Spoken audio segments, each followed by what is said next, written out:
tu es un fondateur d'agence et que tu traverses une période difficile avec ton business en ce moment, que tu as l'impression de stagner, voire même de régresser, tu vois pas le bout du tunnel, ça fait des semaines, des mois que tu es bloqué sur la même chose, cette vidéo va être parfaite pour toi. Je vais te partager des leçons que j'ai apprises de tous les coups durs que j'ai eu dans mon business. Okay, j'ai pu scaler mon agence jusqu'à 24K euros par mois de cash collecté avec des marges entre 85 et 88% de profit. Et je me suis cassé la bouche énormément de fois. Okay, contrairement à ce qui se dit beaucoup, etc. sur les réseaux, où on a l'impression que c'est tout droit et que il est passé de 0 à 75K par mois en seulement 2 mois, blablabla. Regardez mon étude de cas.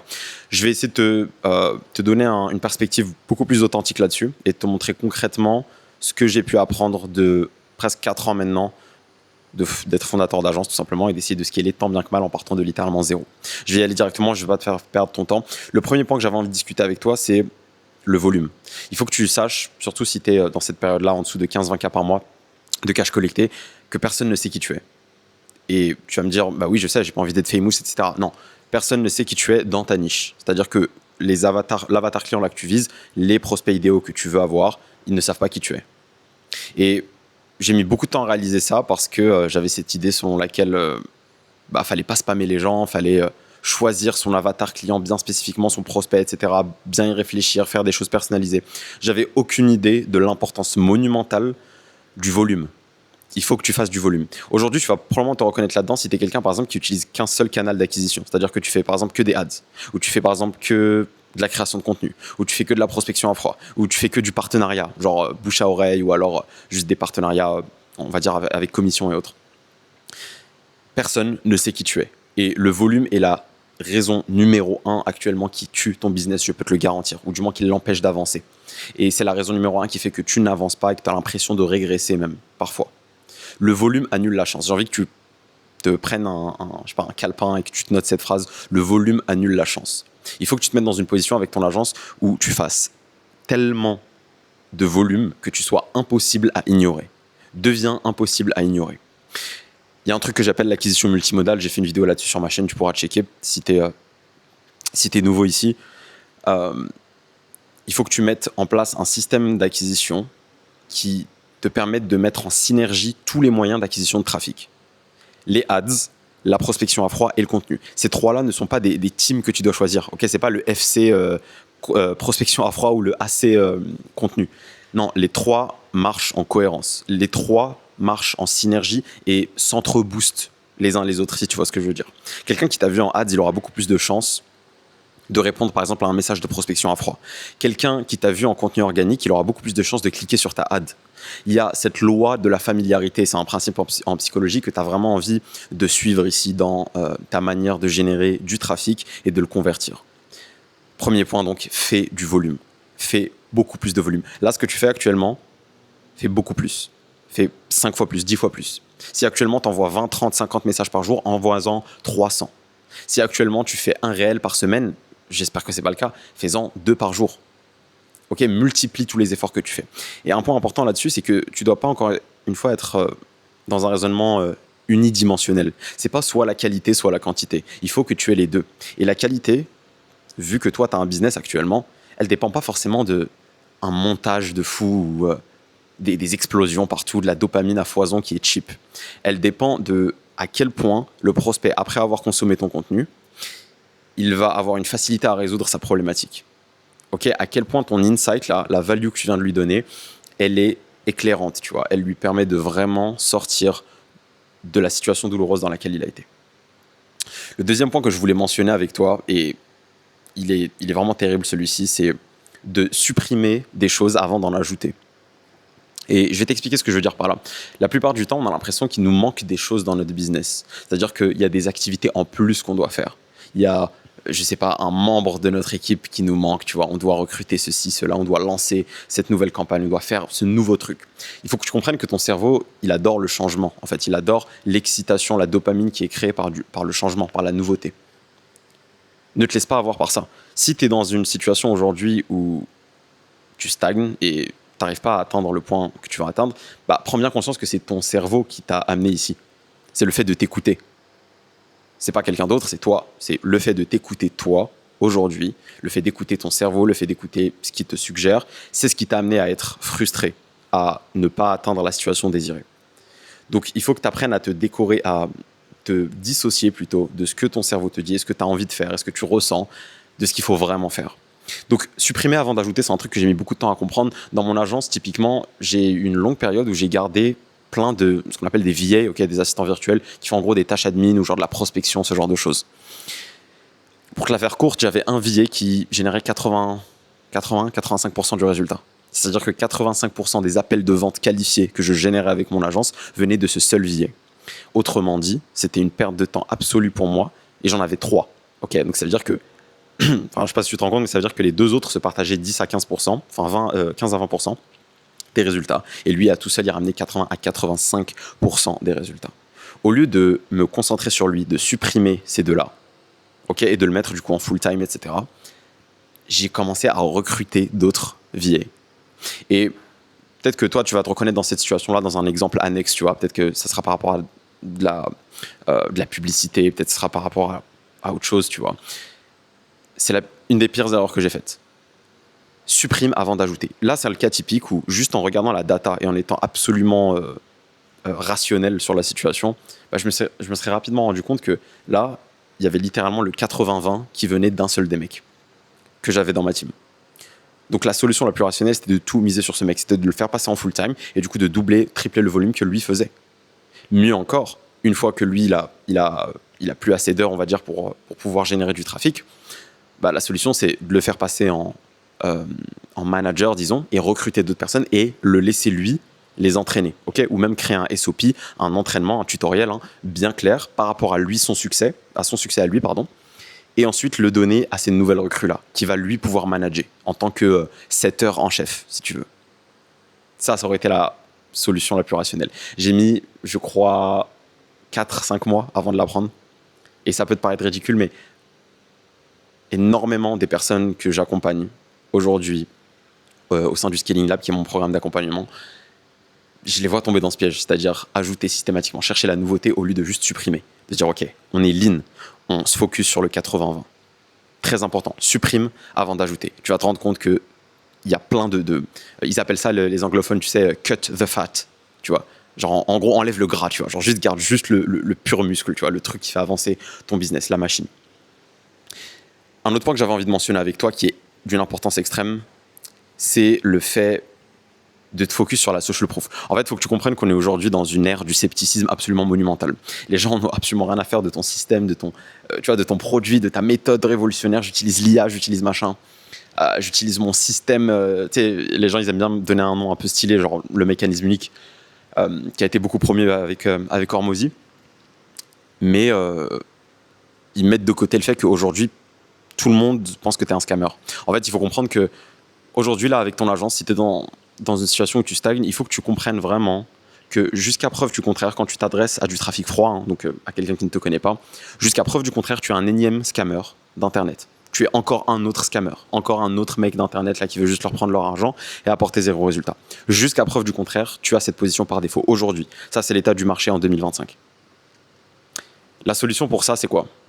C'est tout simplement de marteler de la preuve sociale. Vous êtes énormément, et je le vois même dans mon accompagnement, à avoir ce réflexe-là de promouvoir c'est mon système, regarde comment il est stylé. Le prospect s'en fiche complètement. Le mec à qui tu parles ne te connaît pas. Il a même pas envie de savoir en réalité à quel point ton process est stylé. Et c'est un biais qu'on a, généralement, quand on a construit quelque chose, les êtres humains, on a tendance à y être fiers, tu vois, parce qu'il y a un peu une part de notre ego là-dedans. Et on a du mal à réaliser que les gens s'en fichent complètement. Les gens qui ne nous connaissent pas, avec qui on n'a aucune confiance, autorité établie, ils s'en fichent complètement. Donc tu dois vraiment prendre conscience de ça et utiliser ça à ton avantage. C'est-à-dire que la meilleure chose que tu puisses faire pour signer des clients et pour ton marketing de manière générale, c'est de marteler la preuve sociale. Il faut que tu aies une quantité faramineuse de preuves sociales. Et si tu es dans une position aujourd'hui où tu es même un débutant, là, que tu regardes cette vidéo, que tu es en dessous de 5K par mois, tu fais 2, 3, 4K, c'est pas très stable, etc. Il faut absolument que tu martèles la preuve sociale, quitte à travailler à la performance. Qu'est-ce qu'il a dit ? Il a dit travailler à la performance, ça veut dire je travaille gratuit. Oui. Si tu n'as pas de preuve sociale, comment est-ce que tu vas justifier aux gens que tu n'es pas un énième scammer d'Internet ? Encore une fois, en partant du principe que, comme je te l'ai dit, les gens s'en fichent de ton système. Et ça vient de quelqu'un qui aime bien les solutions Si tu es quelqu'un qui regarde ma chaîne, etc., voilà, tu sais que j'aime bien les solutions complètes, etc. J'aime bien proposer des infrastructures complètes de croissance qui assurent des résultats, etc. aux clients avec lesquels je travaille. Mais tout ça, on s'en fiche. Et ça peut être dur pour l'ego, tu vois, mais on s'en fiche complètement. La preuve sociale, ça fait tout. La preuve sociale, tu dois être obsédé par ça. Récolte des témoignages vidéo. Donc, je vais te faire un peu une tier list des trucs les plus importants en termes de preuve sociale. Premièrement, c'est l'interview client. Interview client vidéo, évidemment. Donc, tu vas en trouver quelques-unes dans ma chaîne. D'ailleurs, il y en a une qui va bientôt sortir. Donc, abonne-toi et reste bien accroché. Interview client. Ok, numéro 1. Deuxième chose, c'est un selfie vidéo client. Ok, donc là, c'est le client. Tu vois, il n'a pas voulu faire une interview avec toi, il avait la flemme ou peu importe. Il te fait un selfie comme ça, une vidéo selfie. Il dit voilà, j'ai travaillé avec Abdé, c'était hyper cool. On est passé de 1 000 € par mois à 3 000 € par mois en seulement 2 semaines. Blablabla. Ok. Ça, c'est le numéro 2. Le numéro 3, ça va être une note vocale avec des screenshots. Numéro 4, ça, c'est vraiment si tu peux pas avoir grand-chose. C'est juste un screenshot ou alors un texte de sa part. Ok, évidemment, priorise les 2 premiers largement. Surtout le premier, ça a un effet monumental.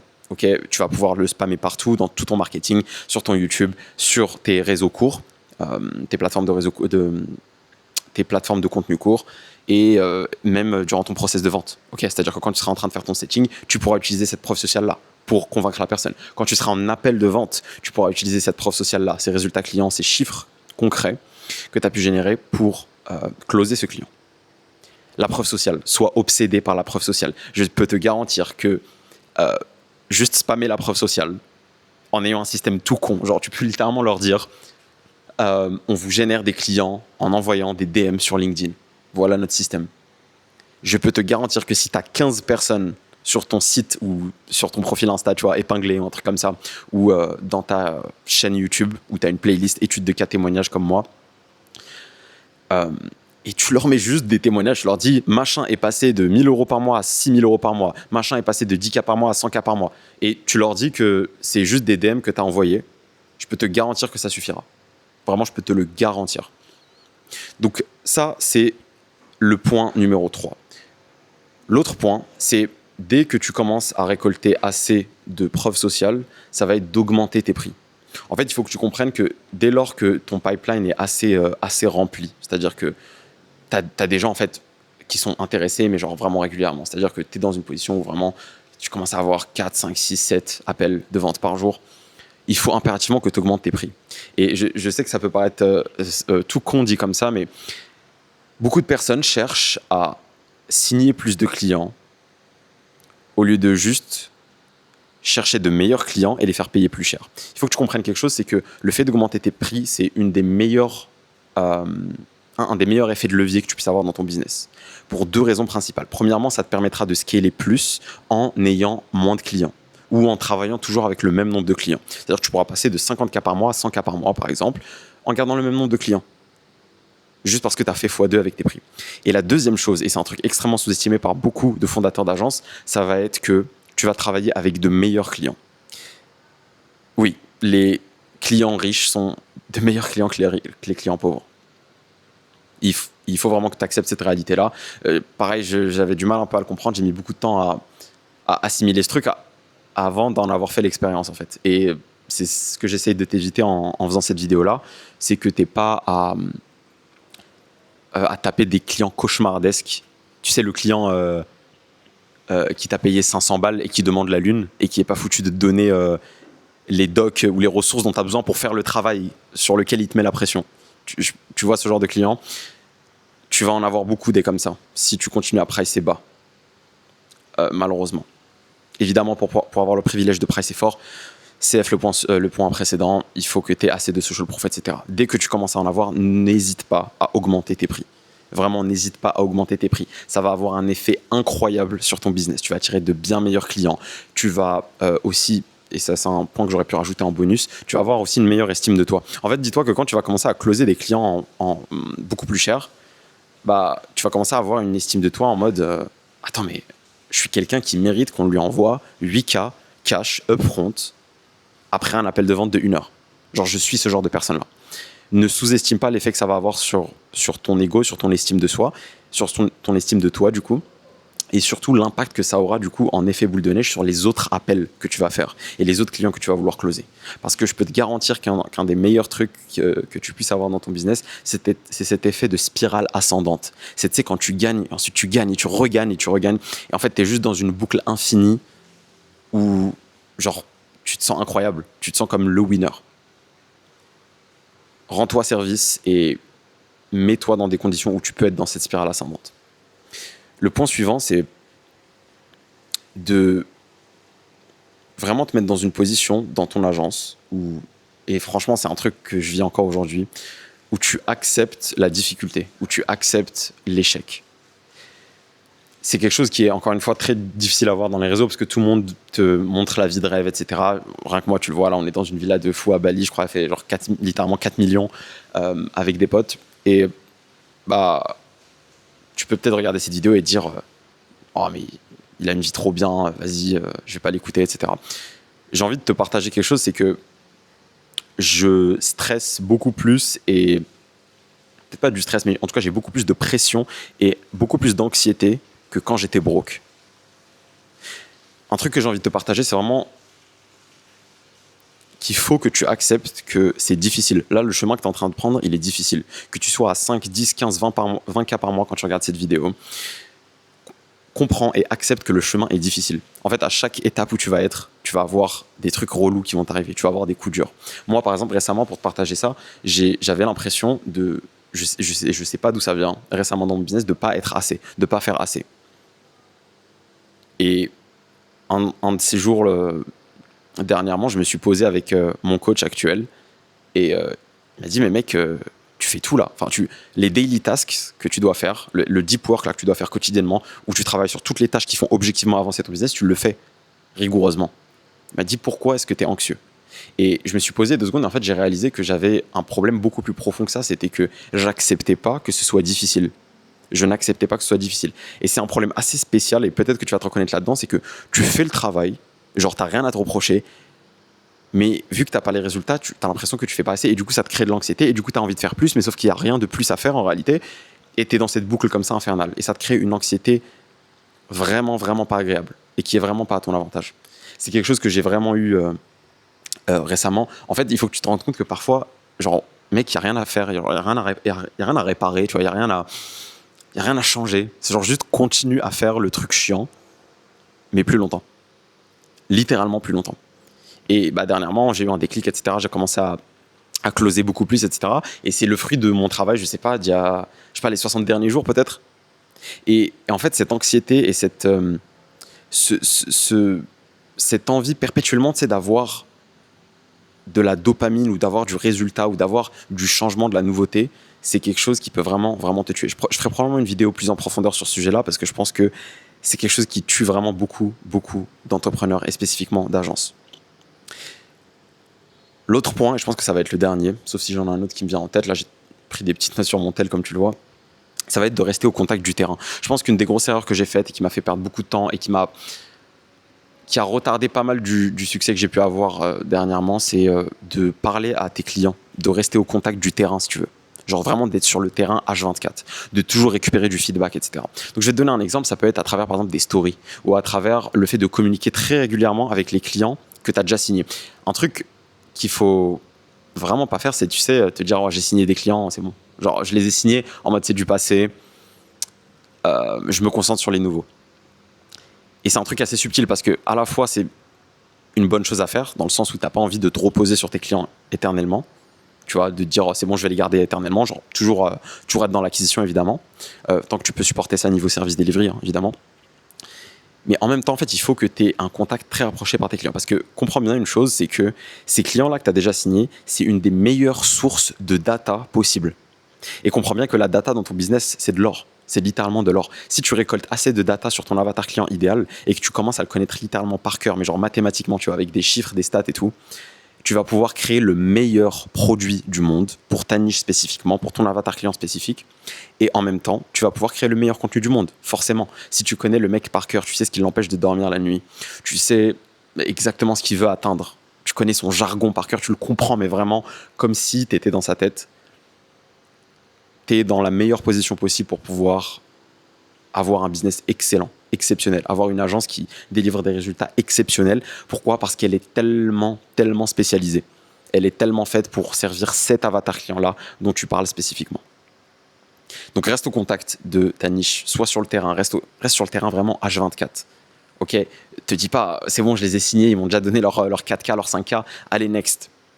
Non, et je sais bien que si tu regardes cette vidéo, si tu me suis, je pense que tu es probablement quelqu'un d'un minimum éthique qui a envie de délivrer de vrais résultats pour ses clients et qui délivre, délivre sur sa promesse, évidemment. Mais là, je te parle plus de cette petite voix psychologique, tu vois. C'est-à-dire que tu vas faire le taf, j'en doute pas, mais tu vas avoir cette petite voix là en mode, ok, bon, c'est fait du coup. Eux là, c'est un dossier classé quelque part. Fais pas cette erreur là, c'est pas un dossier classé, c'est de la data que tu peux récupérer au fur et à mesure. Surtout au fur et à mesure que eux progressent et qu'ils te donnent des insights, ils disent ah ça je sais pas trop quoi faire, ah ça c'est pas clair pour moi, sur ça j'ai vraiment bloqué, ah ça a pas marché. Ça c'est de la data précieuse qui va te permettre de vraiment peaufiner ton produit et le perfectionner. Et je vais finir avec un dernier point qui est assez comment dire, qui est malheureusement trop répandu, c'est le fait de trop te reposer sur un seul client. En fait, je vais te raconter une anecdote, c'est que j'ai des élèves dans mon accompagnement qui récemment avaient eu un gros client, genre vraiment le client de fou, etc. Ils se voyaient déjà lui le garder sur des mois, voire des années, tu vois. Et surtout, et c'est ça qui est vicieux, et c'est pour ça que je voulais finir avec ce point-là, c'est qu'il lui générait d'excellents résultats. C'est-à-dire que objectivement, ce mec-là avait de très bons résultats. Genre, il a fait un très bon retour sur investissement avec eux. Et donc pour te donner le contexte, ils ont une agence d'acquisition YouTube, c'est-à-dire qu'ils aident les entrepreneurs à transformer leur YouTube en machine à acquisition client. Ok, ils lui ont généré, je sais pas combien, genre 40K, un truc comme ça, ou 45K de cash collecté, ce qui était plus que ce qu'ils faisaient avant. Le client les a quittés. Ils ont perdu ce client-là qui représentait je sais pas combien de pourcents de leur chiffre d'affaires, la moitié je crois, ou bref entre 20 et 50%, je me souviens plus exactement. Le client les a quittés. Donc maintenant, mets ça en perspective. Imagine que toi là avec ton agence, tu as un client, tu lui as fait 54 de CA ou 44 CA. Et ils te quittent. Et eux, évidemment, je précise, mais le prix de leur service était de quelques milliers d'euros, hein, moins de 5K, largement. Genre 3K peut-être à peu près. Et ce client-là les a quittés. Ils ont perdu ce client-là qui représentait une énorme partie de leur CA. Et tu t'en doutes bien, c'est que l'erreur qu'ils ont faite, c'est qu'ils se sont reposés sur ce client. Qu'est-ce qui s'est passé psychologiquement avec eux ? C'est qu'ils se sont dit, tu vois, ça se passe trop bien avec lui. C'est le client avec lequel on a les meilleurs résultats. Et en plus, c'est le plus gros client qu'on a. Il va rester à l'infini, c'est magnifique, on va avoir des études de cas, blablabla. Le client a arrêté avec lui, ils se sont même embrouillés avec lui à la fin, etc. Bref, je te passe les détails. La leçon derrière ça, c'est quoi ? C'est que tes clients peuvent partir, mais tes factures et ton business, lui, il va rester là. Okay ? Tes dépenses, elles vont rester là. Donc, jamais, au grand jamais, tu ne dois te reposer sur un client. Quel que soit le scénario, quel que soit le contexte, même si tu lui génères des résultats incroyables, même si tu lui génères 1 million, n'arrête jamais l'acquisition. Continue toujours à chercher d'autres clients, tant que ta service delivery, évidemment, peut se le permettre. Ne te repose jamais sur un client. Et même psychologiquement, j'ai envie que vraiment tu te dises, ce mec peut partir demain. Toi, évidemment, tu vas faire toutes les causes, tu vois, toutes les actions que tu peux mettre en place qui lui permettront d'être ultra satisfait, évidemment, et de rester avec toi. Donc la communication et les résultats. En gros, ça, c'est les deux trucs les plus importants. C'est communiquer avec tes clients et leur apporter des résultats pour qu'ils restent. Jamais, au grand jamais, tu ne dois te sentir confortable avec un client. Ok, et ça, c'est vraiment une des leçons les plus terribles. Et moi-même, donc pas que les gars que j'accompagne, moi-même, j'ai eu cette expérience-là. Au tout début, je travaillais dans la niche de l'immobilier et j'ai eu un de mes plus grands clients qui m'a quitté. Et je lui avais fait un retour sur investissement de x3 dès le 25e jour de notre partenariat. Je ne sais pas si tu te rends compte. Il est parti. Et sans justifier, hein, quoi que ce soit. Genre, il m'a juste ghosté, etc. Il est parti. Genre là, j'avais même pas l'explication, tu vois. C'est vraiment un truc de fou et c'est une des meilleures leçons finalement parce que rien n'est garanti, rien n'est acquis, il ne te doit rien ce mec. Genre, il a travaillé avec toi parce qu'il a envie de travailler avec toi, mais si un jour il a plus envie de travailler avec toi, il arrête littéralement et il n'a pas à se justifier auprès de toi. Et tu peux lui mettre des contrats, des blablabla, il va rien se passer. Tu vas faire quoi? Tu vas appeler un avocat, blablabla, tu vas dépenser plus que l'argent que tu as. Enfin, tu vas juste finir par perdre du temps et de l'argent. Et il va rien se passer de toute façon. Parce qu'il a le droit. Il a juste le droit d'arrêter. Ok? Alors, je connais pas les détails légaux, etc. Mais bref, t'as pas envie de te mettre dans cette situation-là. Finalement, c'est juste des modalités, tout ça, des formalités, mais ça n'a pas vraiment d'impact. Si le mec n'a pas envie de travailler avec toi, tu vas pas l'obliger. Contrat ou pas contrat. Donc voilà le dernier point que je voulais adresser avec toi. Vraiment essayer de te les noter, tu vois. J'espère que dans cette vidéo, tu vois, t'as pris le temps de prendre des notes, etc. dans un bloc-notes et de te les inscrire. Ça, c'est des vraies leçons sur le terrain qui sont no bullshit, qui sont applicables et que tu vas traverser. Si tu es aujourd'hui une agence qui est en dessous de 10, 15, 20 cas par mois et que tu vas aller passer le next level, passer les 25 cas, 30 cas par mois, 50 cas par mois même, tu vas traverser tous ces points-là, tous ces coups durs-là. Okay, et cette vidéo, elle est là vraiment pour te remplir d'optimisme et pour rationaliser surtout tout ça. Parce qu'on n'est pas juste là à faire des trucs à l'eau de rose et tout et te dire ouais, la vie est belle. Non, il faut que tu sois optimiste et positif là-dessus parce qu'il y a des solutions en fait. Et c'est comme ça que tu vas pouvoir t'en sortir. Ok, et te détacher de tout ça. Donc j'espère comme d'habitude que cette vidéo t'a été utile. Si tu es quelqu'un qui a envie de se faire accompagner typiquement dans les 6 prochains mois en one-to-one, j'accompagne 4 personnes tous les mois dans mon accompagnement, le Scaling Lab. C'est du one-to-one pur, c'est pas des appels de groupe, c'est pas un cours en PDF que je t'envoie, c'est non, accès à moi en privé, one-to-one sur 6 mois. Ok, c'est assez intense, je prends que 4 personnes par mois. Si tu es quelqu'un qui est motivé à aller chercher les 20-25 cas par mois avec ton agence en gardant des marges énormissimes, donc ce que j'appelle énormissime, c'est plus de 85%, tu peux candidater dans le lien, dans la description, et si je peux t'aider, on fera un call très bientôt. Passe à l'action comme d'habitude et je te dis à la prochaine.